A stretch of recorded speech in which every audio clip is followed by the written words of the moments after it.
Selamat datang di Pojok Santai. Sebelum Anda mendengarkan audiobook ini, kami menginformasikan bahwa channel ini adalah review audio dari buku yang ada di Indonesia. Untuk membaca keseluruhan buku ini, kami menyarankan membeli buku aslinya di toko buku kesayangan Anda, baik offline maupun online. Keberadaan channel ini dimaksudkan untuk membantu Anda mendapatkan pengetahuan dari buku-buku kesayangan Anda. Jangan lupa untuk subscribe, like, dan komen. Selamat datang di Pojok Santai, channel khusus yang membahas komik dan novel dengan cara asik. Dewi Murka terkena racun yang jarumnya tertancap di punggungnya. Penyembuhan berhasil, namun ingatannya terhapus. Apakah yang telah terjadi? Yuk cari tahu jawabannya di video berikut ini.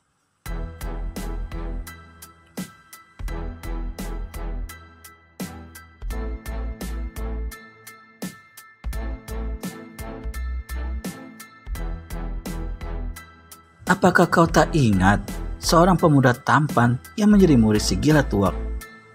Hah, jangan dulu tergesa-gesa memuji ketampanannya sebelum kau melihat sendiri rupa orangnya. Kau terpengaruh oleh kata-kata dari Murbawati. Selendang kubur membatin. Rupanya ada bagian ingatan Dewi Murka yang terhapus karena penyembuhan Suto tadi. Agaknya ia benar-benar tak ingat dengan pertemuannya bersama Suto. Aneh sekali, mengapa ia jadi begitu? Dengan sedikit menahan kesabarannya, selendang kubur berkata, "Kau tadi benar-benar telah bertemu dengan si tampan Suto itu. Kita berdua telah melihat ketampanannya menggiurkan hati." Omong kosong. Aku merasa tidak bertemu siapa-siapa kecuali Pujangga Keramat. Kita telah bertemu dengannya. Selendang kubur berusaha meyakinkan Dewi Murka, tetapi perempuan itu tetap bersikeras mengatakan belum pernah bertemu dengan Suto Sinting. Akhirnya selendang kubur berkata, kalau begitu, ada baiknya jika kita susul dia ke Telaga Manik Intan. Dia ada di sana dan kau mungkin bisa menemukan ingatanmu kembali tentang ketampanan Suto. Tidak. Aku akan menemui si gila tuak untuk menyelesaikan urusan antara perguruan kita dengan si gila tuak. Itu sudah kita lakukan saat kita bertemu Suto. Sudah tidak ada persoalan lagi antara kita dengan pihak si gila tuak. Aku tidak percaya. Kurasa itu hanya tipu dayamu untuk menutupi perasaan takutmu bertemu Pujangga Keramat seperti tadi. Menjengkelkan sekali pendirian Dewi Murka. Selendang kubur menyadari jika hal itu diteruskan, maka perselisihan antara dirinya dengan Dewi Murka akan terjadi lagi. Karena itu, selendang kubur tak mau banyak bicara. Ia hanya berkata, "Kalau kau tetap berkeras hati untuk menemui si gila tuak, temuilah sendiri. Aku akan pergi ke Telaga Manik Intan untuk menjaga kemungkinan Suto dicelakai orang di sana. Kita berpisah di sini, Dewi." Kalau saja Suto masih ada, maka Suto bisa menjelaskan bahwa ketika ia menyeburkan tuak dari mulutnya ke luka di punggung Dewi Murka, ada kekuatan yang menyertainya merasuk dalam jiwa Dewi Murka. Kekuatan itu telah menghapus ingatan Dewi Murka bertemu dengan Suto. Itu adalah salah satu akibat dari penyembuhan menggunakan cara sembur.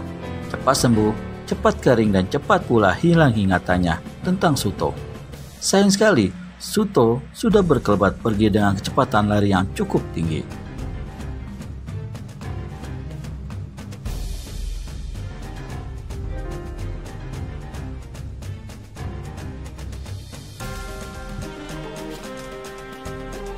Ia bukan semata-mata menuju Telaga Manik Intan, namun karena ia ingin mengejar sesosok bayangan yang berkelebat di balik kerimbunan pohon. Suto yakin sosok yang berkelebat itu adalah orang yang mengirimkan jarum beracun itu. Suto ingin tahu apa alasan orang itu ingin mencelakainya dengan jarum beracun. Tapi gerakan orang itu cukup gesit dan begitu cepatnya sehingga Suto kehilangan jejak. Akhirnya, mau tak mau ia terbawa sampai di sebelah barat pegunungan Suralaya. Rasa-rasanya, orang yang berkelebat dari lembah Lindo itu juga lari menuju sebelah barat pegunungan Suralaya itu. Apakah orang itu bermaksud membunuhku agar mudah memperoleh pusaka tuak setan? Jika itu menjadi tujuannya, berarti orang itu telah menyadap percakapanku dengan guru. Dan mungkin ia sudah cukup lama menunggu kabar tentang pusaka tuak setan. Ia pasti sudah sangat lama mengincar pusaka tersebut, pikir Suto. Mendadak, langkah Suto terhenti karena ia mendengar suara pekik pertarungan. Arahnya ada di sebelah kiri. Suto segera mengikuti arah suara pekik pertarungan itu. Ketika ia berhasil menemukan daerah tempat suara pekik pertarungan itu terdengar lantang, Suto jadi tersedikit terperanjat. Karena kedua orang yang sedang adu kesaktiannya itu berada di tepi sebuah danau berair bening bagian atasnya dan berair keruh di pertengahannya. Danau itulah sebenarnya Telaga Manik Intan. Sekalipun tubuhnya kurus kering, namun ketika sebuah pukulan menghantam punggungnya dengan keras, orang itu hanya tersentak sedikit. Ia masih tegak berdiri tanpa mengeluarkan suara mengadu sedikit pun. Hanya saja, beberapa saat kemudian ia membuka mulutnya dan mulut itu mengeluarkan asap. Sepertinya ia sengaja menyintakan asap supaya keluar dari dalam tubuhnya. Dan asap itu adalah asap yang timbul akibat pukulan di punggungnya tadi. Sementara itu, lawannya tadi berhasil memukul punggung dengan pukulannya mengandung tenaga dalam cukup besar, segera mundur setindak dan berdiri dengan tegar. Matanya yang memang kecil terkesan sipit itu menatap orang bertubuh kurus kering dengan tajam. Wajah dingin tanpa keramaan sedikit pun. Orang ini mempunyai tubuh sedikit lebih gemuk dari lawannya. Ia mengenakan baju berlengan panjang kombor warna hitam yang bagian tepinya dililit kain kuning emas.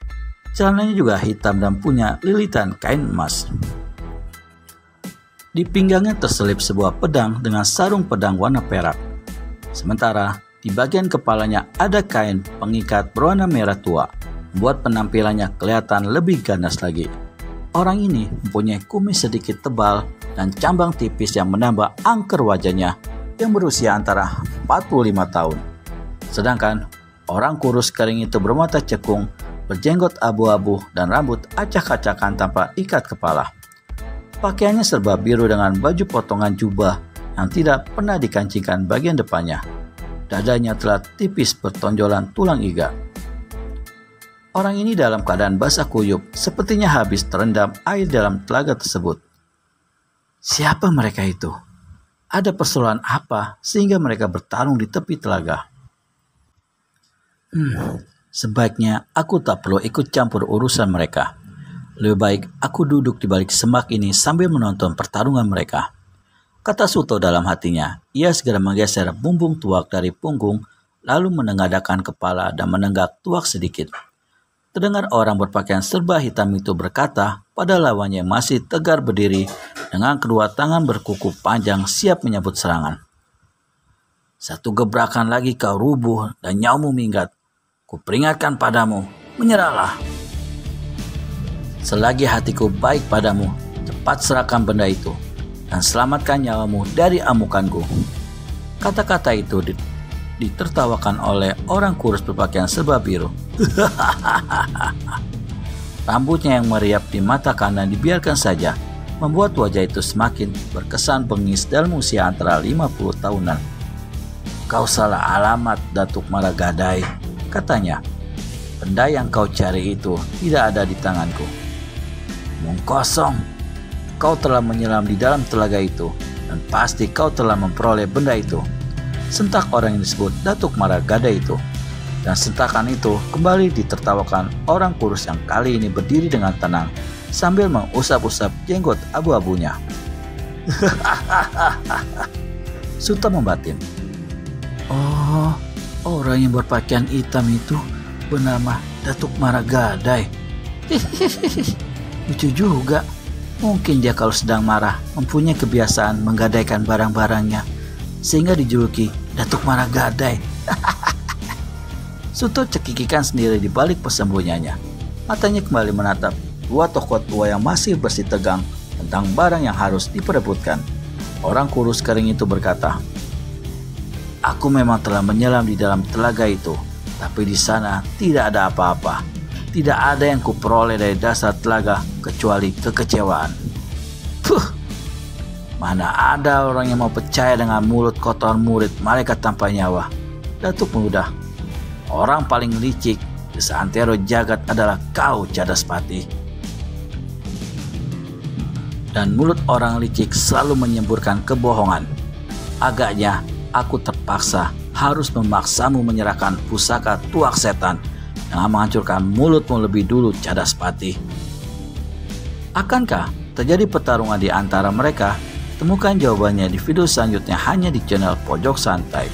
Segera subscribe dan tekan tombol lonceng untuk mendapat notifikasi video terbaru dari kami. Terima kasih dan sampai bertemu kembali.